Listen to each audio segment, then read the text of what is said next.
Dickon the Devil by Thomas Sheridan Le Fanu. About 30 years ago I was selected by two rich old maids to visit a property in that part of Lancashire which lies near the famous forest of Pendle, with which Mr. Ainsworth's Lancashire Witches has made us so pleasantly familiar. My business was to make partition of a small property, including the house and demesnes to which they had a long time before succeeded as co-heiresses. The last 40 miles of my journey I was obliged to post, chiefly by crossroads little known and less frequented, and presenting scenery often extremely interesting and pretty. The picturesqueness of the landscape was enhanced by the season, the beginning of September, at which I was travelling. I had never been in this part of the world before. I am told it is now a great deal less wild and consequently less beautiful. At the inn where I had stopped for a relay of horses and some dinner, for it was then past 5 o'clock, I found the host, a hale old fellow of 65, as he told me, a man of easy and garrulous benevolence, willing to accommodate his guests with any amount of talk, which the slightest tap sufficed to set flowing on any subject you pleased. I was curious to learn something about Barwick, which was the name of the demesne and house I was going to. As there was no inn within some miles of it, I had written to the steward to put me up there the best way he could for a night. The host of the Three Nuns, which was the sign under which he entertained wayfarers, had not a great deal to tell. It was 20 years or more since old Squire Bowles died, and no one had lived in the hall ever since, except the gardener and his wife.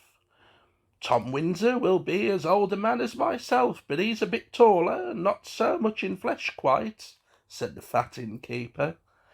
But there were stories about the house, I repeated, that they said prevented tenants from coming into it. Old wives' tales, many years ago that will be, sir. I forget 'em all. Oh, yes, there always will be when a house is left so. Foolish folk will always be talking, but I hadn't heard a word about it this 20 year. It was vain trying to pump him. The old landlord of the Three Nuns, for some reason, did not choose to tell tales of Barwick Hall, if he really did, as I suspected, remember them. I paid my reckoning and resumed my journey, well pleased with the good cheer of that old world inn, but a little disappointed. We had been driving for more than an hour when we began to cross a wild common, and I knew that this past a quarter of an hour would bring me to the door of Barwick Hall. The peat and furze were pretty soon left behind. We were again in the wooded scenery that I enjoyed so much, so entirely natural and pretty, and so little disturbed by traffic of any kind.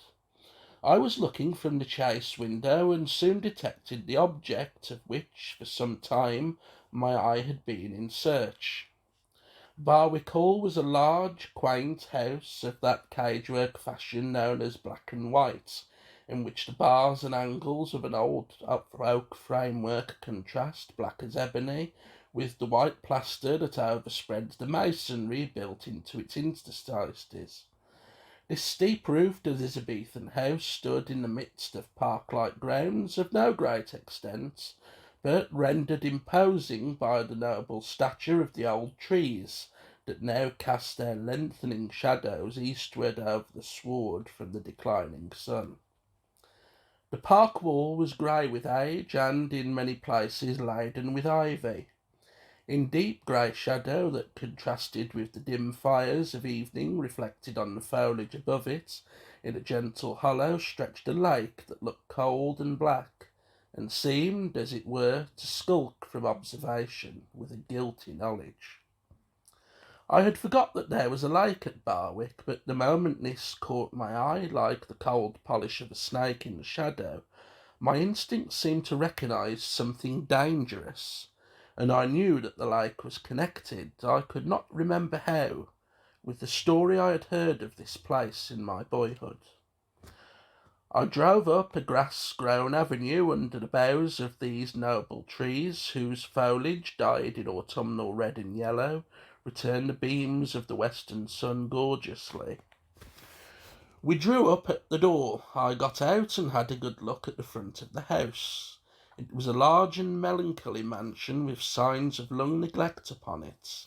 Great wooden shutters in the old fashion were barred outside.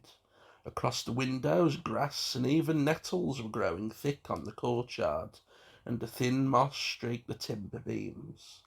The plaster was discoloured by time and weather and bore great russet and yellow stains. The gloom was increased by several grand old trees that crowded close about the house. I mounted the steps and looked round. The dark lake, now near me, now a little to the left. It was not large, it may have covered some 10 or 12 acres, but it added to the melancholy of the scene. Near the centre of it was a small island with 2 old ash trees, leaning toward each other, their pensive images reflected in the stirless water. The only cheery influence in this scene of antiquity, solitude, and neglect was that the house and landscape were warmed with the ruddy western beams.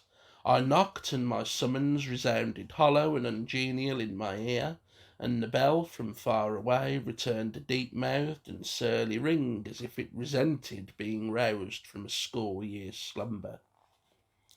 A light-limbed, jolly-looking old fellow in a barracan jacket and gaiters, with a smile of welcome and a very sharp red nose that seemed to promise good cheer, opened the door with a promptitude that indicated a hospitable expectation of my arrival. There was but little light in the hall, and that little lost itself in darkness in the background. It was very spacious and lofty, with a gallery running round it, which, when the door was open, was visible at 2 or 3 points. Almost in the dark, my new acquaintance led me across this wide hall into the room destined for my reception. It was spacious and wainscoted up to the ceiling. The furniture of this capacious chamber was old and clumsy. There were curtains still to the windows, and a piece of Turkey carpet lay upon the floor. Those windows were 2 in number, looking out through the trunks of the trees close to the house upon the lake. It needed all the fire and all the pleasant associations of my entertainer's red nose to light up this melancholy chamber. A door at its farther end admitted to the room that was prepared for my sleeping apartments. It was wainscoted like the other. It had a 4-post bed with heavy tapestry curtains, and in other respects was furnished in the same old-world and ponderous style as the other room. Its window, like those of that apartment, looked out upon the lake. Sombre and sad as these rooms were, they were yet scrupulously clean. I had nothing to complain of, but the effect was rather dispiriting. Having given some directions about supper, a pleasant incident to look forward to, and made a rapid toilet, I called on my friend with the gaiters and red nose, Tom Windsor, whose occupation was that of bailiff or under steward of the property, to accompany me, as we had still an hour or so of sun and twilight, in a walk out of the grounds. It was a sweet autumn evening, and my guide, a hardy old fellow, strode at a pace that tasked me to keep up with. Among clumps of trees at the northern boundary of the demesne, we lighted upon the little antique parish church. I was looking down upon it from an eminence, and the park wall interposed, but a little way down was a stile affording access to the road, and by this we approached the iron gate of the churchyard. I saw the church door open. The sexton was replacing his pick, shovel, and spade, with which he had just been digging a grave in the churchyard. In their little repository under the stone stair of the tower, he was a polite, shrewd little hunchback who was very happy to show me over the church. Among the monuments was one that interested me. It was erected to commemorate the very Squire Bowes, from whom my 2 old maids had inherited the house and estate of Barwick. It spoke of him in terms of grandiloquent eulogy, and informed the Christian reader that he had died in the bosom of the Church of England at the age of 71. I read this inscription by the parting beams of the setting sun, which disappeared behind the horizon just as we passed out from under the porch. 20 years since the squire died, said I, reflecting as I loitered still in the churchyard. Ay, sir, 'twill be 20 year the 9th of last month, and a very good old gentleman. Good-natured enough, and an easy gentleman he was, sir. I don't think while he lived he ever hurt a fly, acquiesced Tom Windsor. It ain't always easy saying what's in 'em now, and what that may take or turn to afterwards, and some of them sorts, I think, goes mad. You don't think he was out of his mind? I asked. He? La, no, not he, sir. A bit lazy mayhap, like other old fellows, but knew devilish well what he was about. Tom Windsor's account was a little enigmatical, but like old Squire Bowes, I was a bit lazy that evening and asked no more questions about him. We got over the stile upon the narrow road that skirts the churchyard. It is overhung by elms more than 100 years old, and in the twilight which now prevailed was growing very dark. As side by side we walked along this road, hemmed in by two loose stone-like walls, something running towards us in a zigzag line passed us at a wild pace, with a sound like a frightened laugh or a shudder, and I saw as it passed that it was a human figure. I may confess now that I was a little startled. The dress of this figure was in part white. I know I mistook it at first for a white horse coming down the road at a gallop. Tom Windsor turned about and looked after the retreating figure. He'll be on his travels tonight, he said in a low tone. Easy served with a bed, that lad be, 6 foot of dry peat or earth, or a nook in a dry ditch. That lad hasn't slept once in a house this 20 year, and never will while grass grows. Is he mad? I asked. Something that way, sir. He's an idiot, an awpy we call him, Dickon the Devil, because the devil's almost the only word that's ever in his mouth. It struck me that this idiot was in some way connected with the story of old Squire Bowes.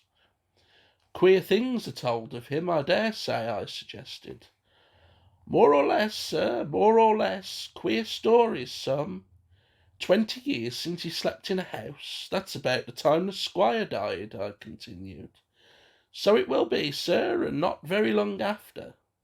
You must tell me all about that, Tom, tonight, when I can hear it comfortably after supper.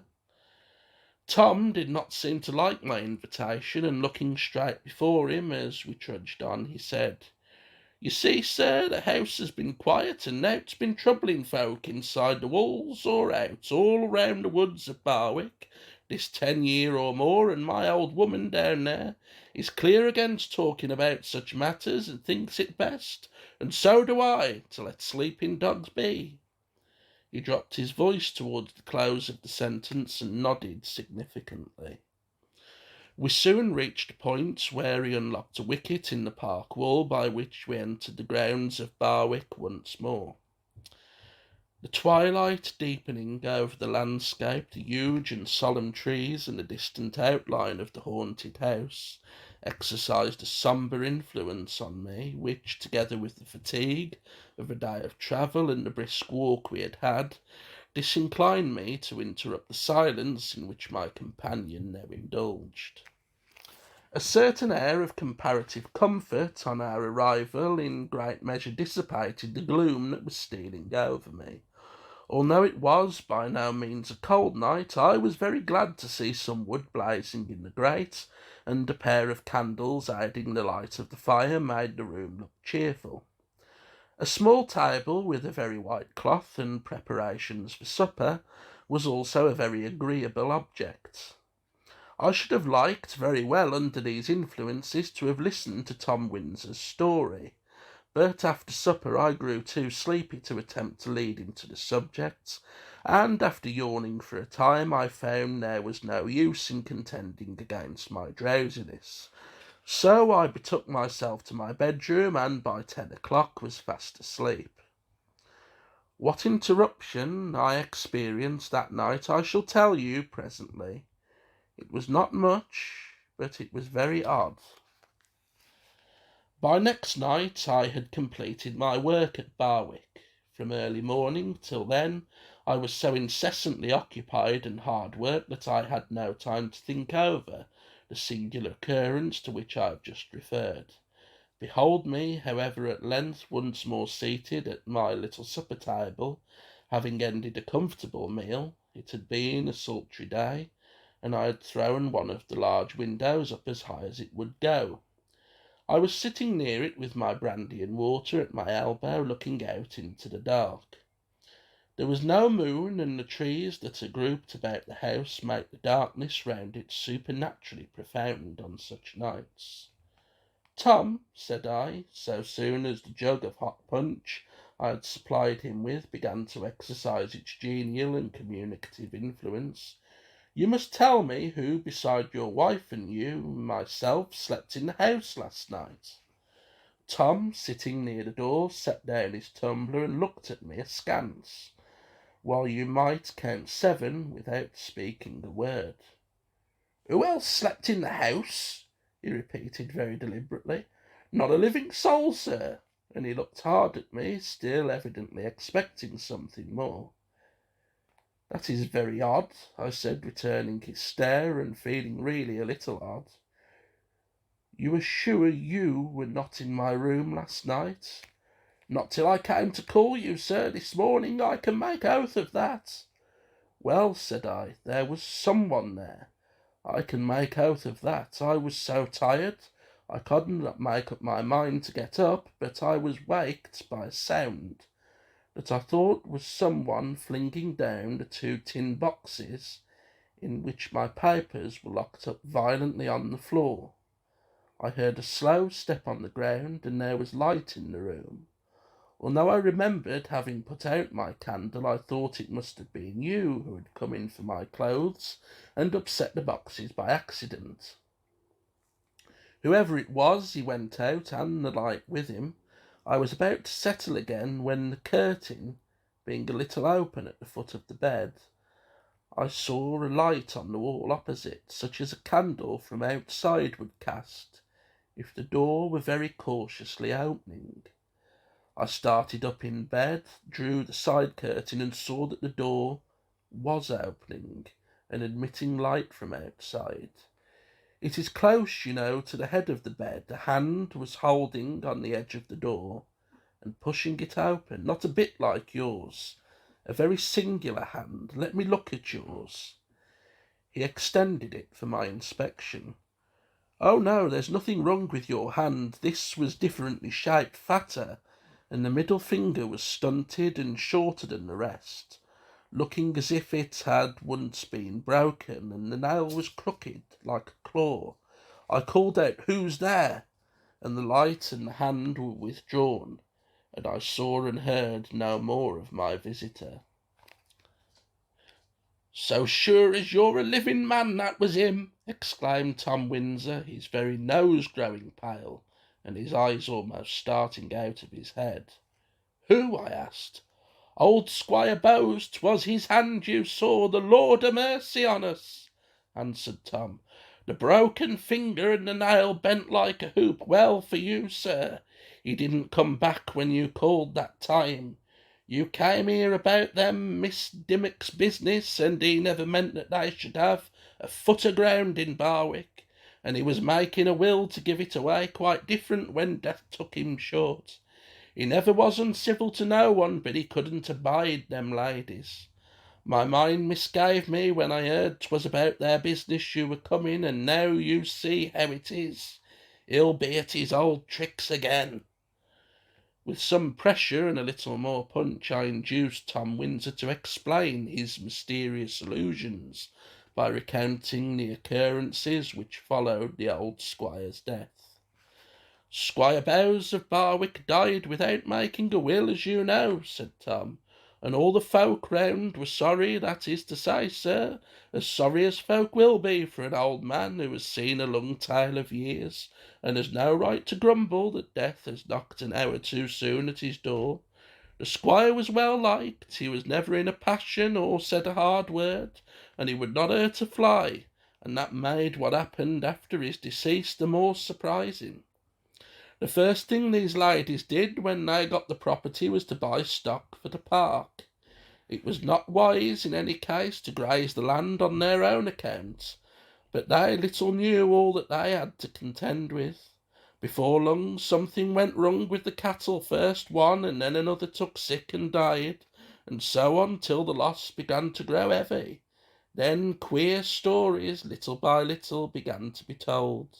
It was said first by one, then by another, that Squire Bowes was seen, about evening time, walking just as he used to do when he was alive, among the old trees, leaning on his stick, and sometimes when he came up with the cattle, he would stop and lay his hand kindly like on the back of one of them, and that one was sure to fall sick next day and die soon after.